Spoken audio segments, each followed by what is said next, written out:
Hi, good afternoon. Glad you joined us for Big Game Bound. I'm Jack Doles, and we'll get you ready for Week 4 of the 2020 season. We have our first big COVID issue to report. The Titans game against the Steelers on Sunday has been postponed until a later date this season.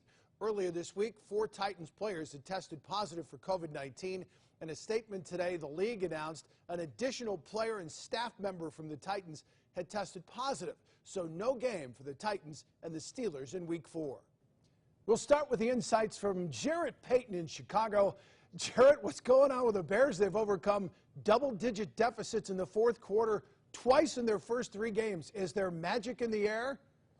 You know what? I don't know if it's magic or luck, Jack, but the one thing about the Bears is they're finding ways to win. And, you know, you look at all 3 games that they played early on in this season, they could have lost these games, and you got to give credit to where credit's due. And anytime that you're playing in the NFL and you get a chance to go out on Sundays and play and to get a W, it's tough. And so Matt Nagy and the squad, they understand they have to be more consistent moving forward, and they got to be consistent not just on the offensive side of the ball, but defensively on the side of the ball as well early in games, and stop the run a little bit more. If they do that, it's going to give them an opportunity as they head into this Colts week to be able to get another W. Yeah, I know bad teams find ways to lose, good teams find ways to win. Nagy named Nick Foles the Bears' starting quarterback now. How's Trubisky handling this demotion? You know, it's been tough. I think he's handled it like a pro, though. And you know, if you asked Mitchell Trubisky, he would probably say the exact same thing. He's got to be better. He's got to be more consistent. You can't miss certain throws, and you also got to be able to read coverages. And just to see Nick Foles come in that short period of time with 6 minutes left in the fourth quarter and be able to engineer that comeback win with 3 touchdowns, I think it was just hard. I mean, after that performance, you got to give it to Nick Foles. It's the reason why they not only brought him in, but, you know, traded for him. They brought him in, gave him that contract. If he was going to be that guy to hold up for Mitchell Trubisky if he couldn't go, now we'll have to see with a week full of preparation, can he put it all together for 4 quarters of football against the Colts? 3 weeks into the season, bigger disappointment, the Minnesota Vikings or the Houston Texans? Oh, Jack, this one's tough for me.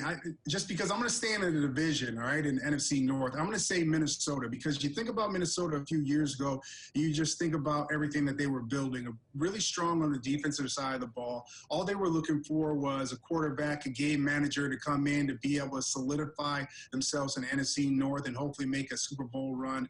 Kirk Cousins, I mean, the question marks are still over his head. He hasn't played up to his potential as well. And I just have an issue. Why did you pay Dalvin Cook all that money? If he's going to be your guy, the offense should be able to run through him. And so they got to figure out a way to be able to get this thing back on track. But it's been tough for a team that was supposed to be maybe make a run for the division. Right now, watching them, they just look like a shell of themselves. So I'm going to have to go with the Minnesota Vikings. Washington and Dallas are 1-2 and tied for first in the NFC East. How weak is that division? You know what? It's weak, Jackie, when you look at the division, right? Because the Eagles and the Giants are still trying to figure out who they are. But, you know, you look at Washington and you look at Dallas. I'm actually looking at Dallas in a whole different light than most people, right? Because you look at Dak Prescott, he is playing lights out. You want your quarterback to play at a high level, he's playing at a high level right now. But the hardest part is that he basically almost has to be perfect for him to win a game and the Cowboys to win a game. That defense has to get better. They have to get better if they're going to win more games. But when you lose to a high-powered offense in the Rams, and then you're losing to the Seahawks, who just look like unbelievable with, you know, everything that's going on there out west, and Russell Wilson, yeah, it's tough. But right now, I'm going to keep my eye on this Dallas Cowboys team to be able to take that division. All right, on the other hand, Seattle 3-0, Rams, 49ers, Cardinals all 2-1. Is the NFC West the best division, or is there another one you would think could stack up with it? Nah, Jack, that division right there is stacked. And a lot of people from the beginning of the season, you know this, they were hyping up that division, saying, yeah, this could actually be it. And everything that was going on in Arizona, you look at Kyler Murray, DeAndre Hopkins, and everything that Cliff Kingsbury has done there. Listen, Kingsbury is one of my guys. I've had conversations with him about how special, you know, he thinks it is out there in the desert. They're doing stuff. And then, like I said, the Seattle Seahawks. I mean, when you have the guy that's playing the best in the NFL right now, and that is Russell Wilson, he is playing on a whole nother level. And you and I had the conversation. He doesn't get enough respect. Well, right now, everybody that is watching NFL football is respecting what the Seahawks are doing. To me, that division, even with 49ers having some injuries, you still like that division. And listen, they're living up to the hype, and I'm here to watch it. Yeah, Russell Wilson is cooking, that's for sure. All right, next week, Jarrett, when we meet, I'm going to put you on the spot for your top 5 teams as we reach the quarter pole in the NFL season. Big game in Vegas in Week 4. From the AFC, the 2-1 Raiders host the Buffalo Bills, who are now 3-0. Chris Matthews is our man on the scene in Vegas. Chris, Raiders got roughed up by the Patriots on Sunday. Was that a letdown from a big Monday night win over New Orleans, or is New England still New England?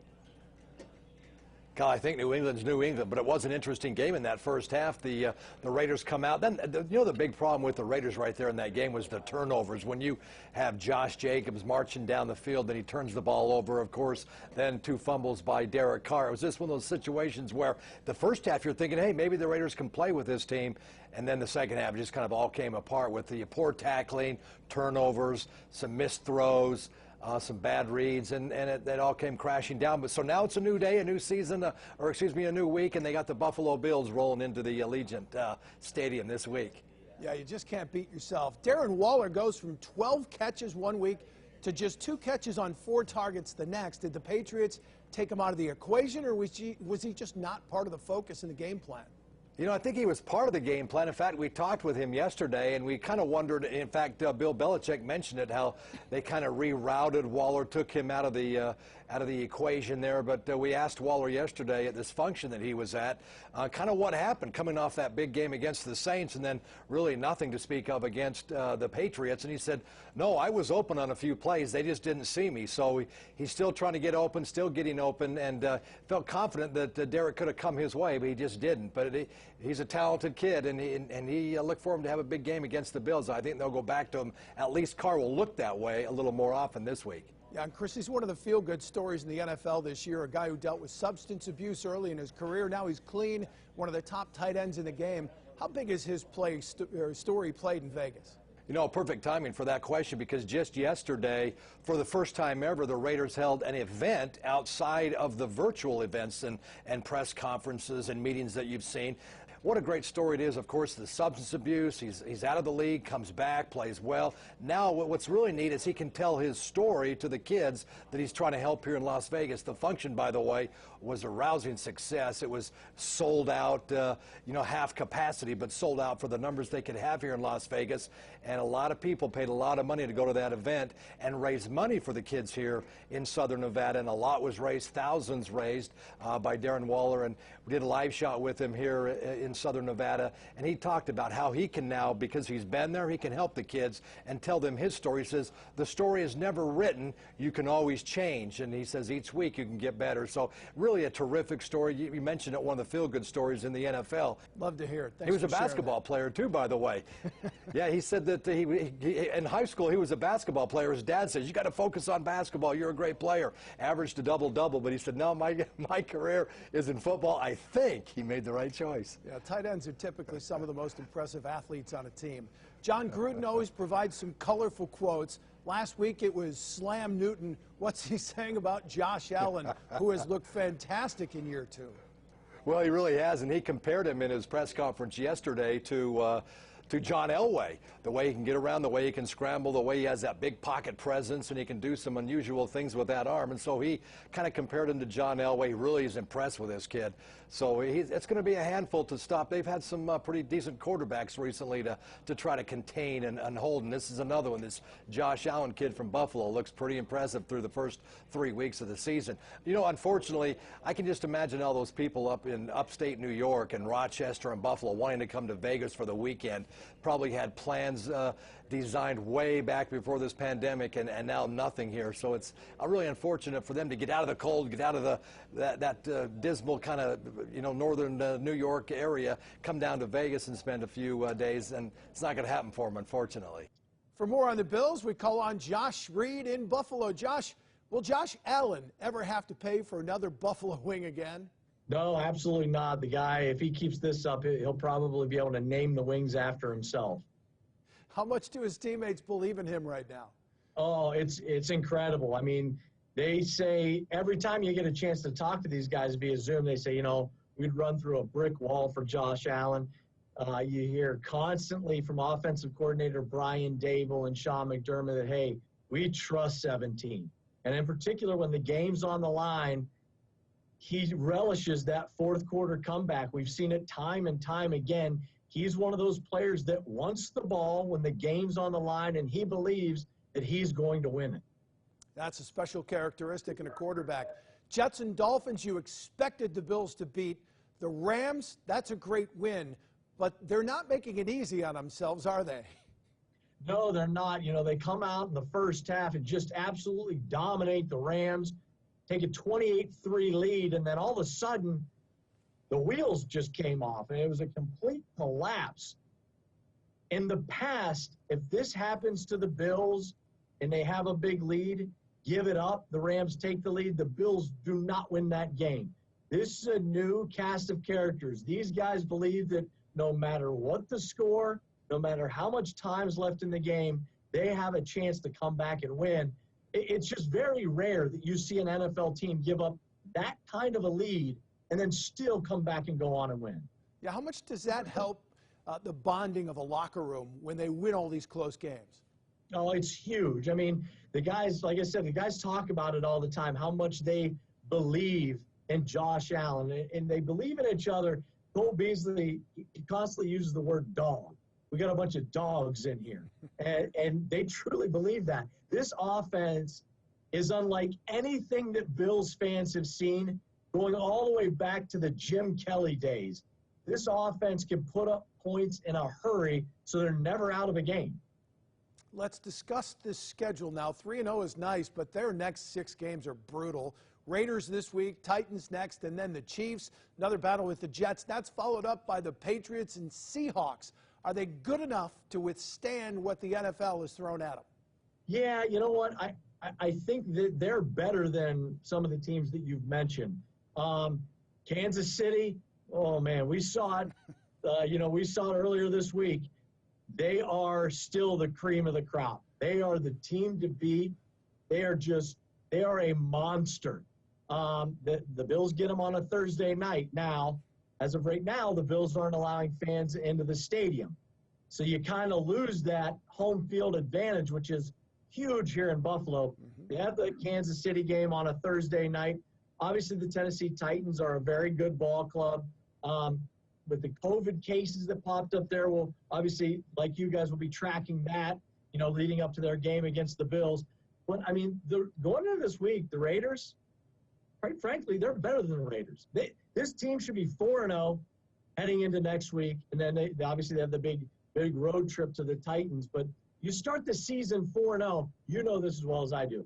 NFL coaches, they break down the schedule into quarters.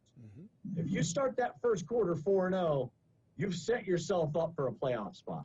Coaches love the old one game at a time cliche. Why do the Bills beat the Raiders in Vegas?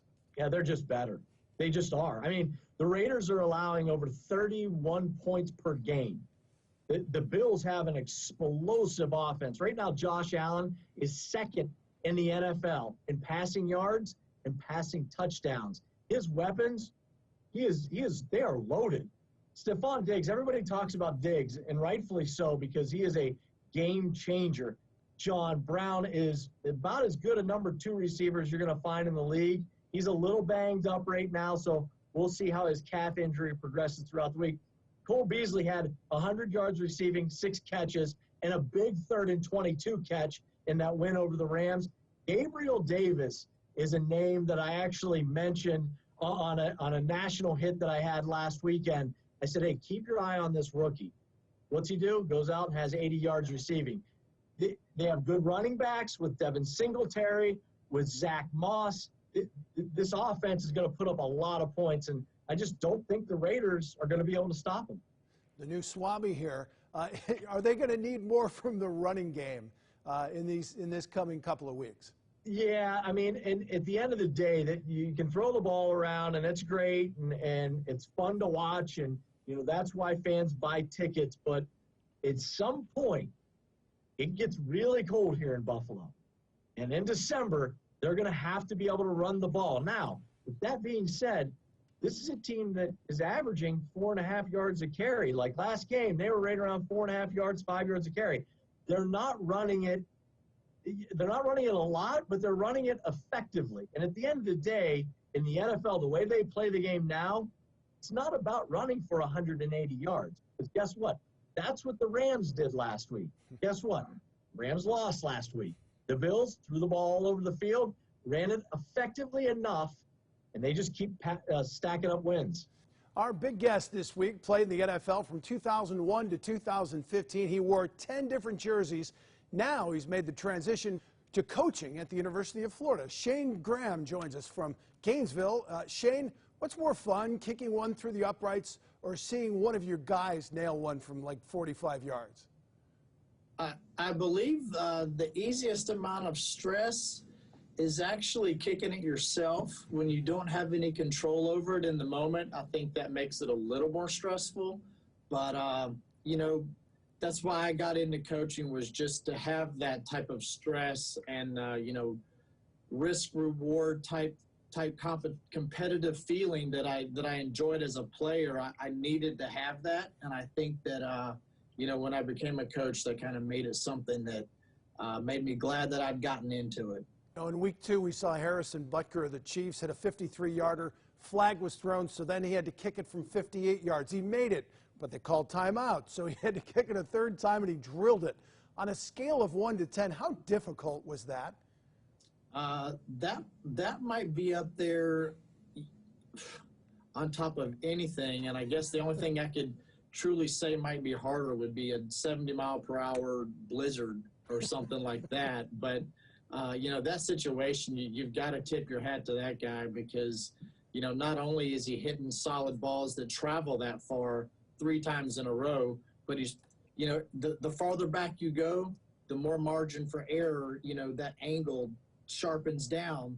So that's impressive, really is impressive. Shane, did you ever get upset when an opposing coach would try to ice you? Does that really work? No, it doesn't. Really what that does is it gives you a chance to kind of relax, to be honest with you. I think it's one of the most overrated moves in coaching there is. To be honest with you, it gives you a chance to relax, get your adrenaline, your heart rate, all those things that you might feel in the moment, kind of under control, because really at that level, you've learned how to think yourself through your process. So you don't really see it as, we're going to freeze him, so he's going to think about it a little bit. It really doesn't come into play. You can make it or miss it, whether you do that or not. And I'd be willing to argue that because it's been done so many times, you're almost expecting it. Mm-hmm. And when you don't do it, you almost catch a kicker off guard because he's thinking you're going to call a timeout. How do you deal? I mean, you made about 85% of your kicks. How did you deal with that hero or GOAT pressure that comes with that job? That's why you do it. That's that feeling that's addicting to have. And it's that, that sinking feeling that you might get from a miss, which we've all had. I mean, even the best in the world have had that happen to them.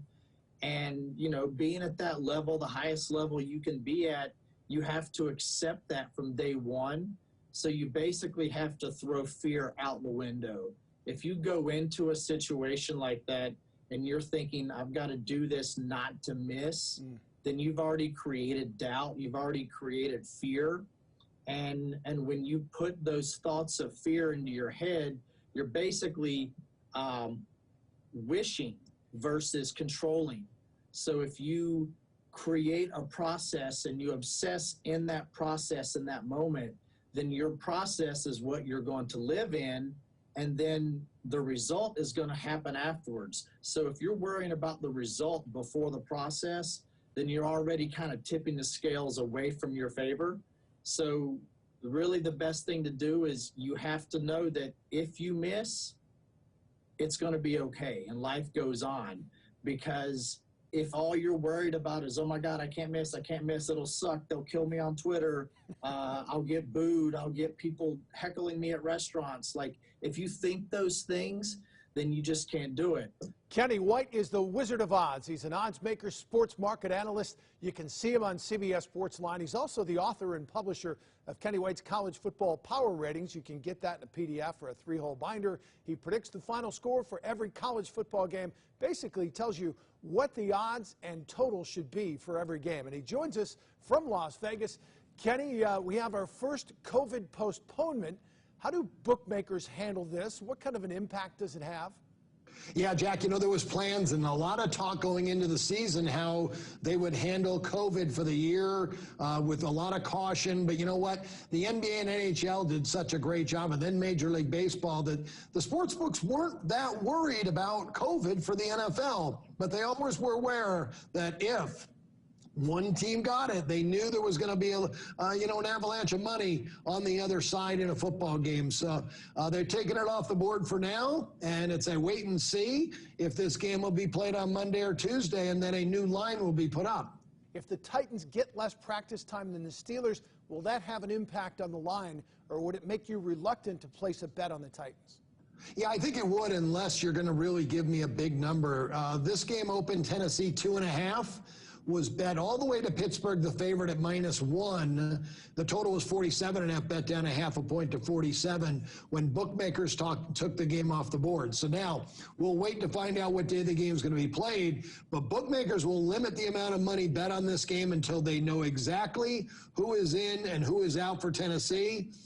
It'll be up to the bettors to move the line, whether they're going to jump on Tennessee now that they think there's value, that they should still be 2.5 because all their players are there, or they think, you know what, that lack of practice time and preparation for Pittsburgh could be a detriment. The Steelers are going to win this game. You could see the Steelers go up to -3. My belief, I think you're going to see the Steelers go up to 2.5 or 3 in this game, and that's where they'll kick off. They'll go off a pretty good favorite. All right, the Chiefs whipped on the Ravens on Monday night. How much does a performance like that impact the line if somebody wanted to place a bet on the Chiefs to win the Super Bowl? Well, great question, because, going into that game, I had Baltimore 4 points higher in the power rating, so I didn't give any home field. The line on the game, well, Baltimore -3.5, so my ratings are right there on those two teams. After the game, I adjusted Baltimore down 1.4 points to 109.6. Kansas City, I adjusted up to 109.2. If I made a line today on those two teams in Baltimore, I would make Baltimore Ravens a 0.5 point favorite. Most people say, well, how can you do that? Kansas City should be the favorite in the game because they won that last game. But you know what? In the NFL, Jack, anything can happen. There's upsets all day long. It doesn't mean Kansas City is better than Baltimore because they beat them last Monday. The opposite could be Baltimore wins the next 5 in a row against the same Kansas City Chief team. So we don't want to have knee-jerk reactions, but the line would be adjusted from Baltimore -3.5 to 1. Now, Kansas City, 22 to win the Super Bowl, 4-1. To win the AFC, +220. To win the West, -1,300. There's not a lot of value in any of those bets. If you like the Kansas City Chiefs, you're better off waiting till the playoffs start or finding somebody else with higher odds. All right, let's find a team with value here. 3 weeks into the season, there are 7 undefeated teams remaining. Which one has your attention now that you didn't expect to consider as a team that could make a run to the Super Bowl and might be worth a bet? Yeah, hey, those Buffalo Bills look awfully amazing. And what really got my attention is after they blew the lead, the big lead to the Rams, the old Buffalo team would have never been able to come back and win that football game. Josh Allen looks like he's the real deal. They've got plenty of weapons on offense. Stephon Diggs was a big pickup from the Vikings. And the defense, we all know it's for real. They're the best team in the East. I think they're 4 points better than the Patriots. They're only -135 to win the East. That's value. 16 to win the Super Bowl. I think the Bills actually do have value. Even though you got Baltimore and Kansas City, the Buffalo Bills look talented enough to compete in the league with those teams. From the NFC, I like Green Bay at 12 to 1. Aaron Rodgers and the Packers, they look like they're for real too. Since we taped that interview with Kenny, the Titans-Steelers game has been postponed until later in the season. So a reminder, if you have any Steelers or Titans on your fantasy football teams, this would be a good time to find a replacement. for this weekend. That'll do it for Big Game Bound in Week 4. Big thanks to Jared Payton, Chris Matthews, and Josh Reed, our guests, Shane Graham and Kenny White. We'll do this again next week, same time, same place. Hope to see you then. For Spencer Wheelock and our crew here in Grand Rapids, I'm Jack Doles. Enjoy Week 4. It all starts tonight with the Broncos and the Jets.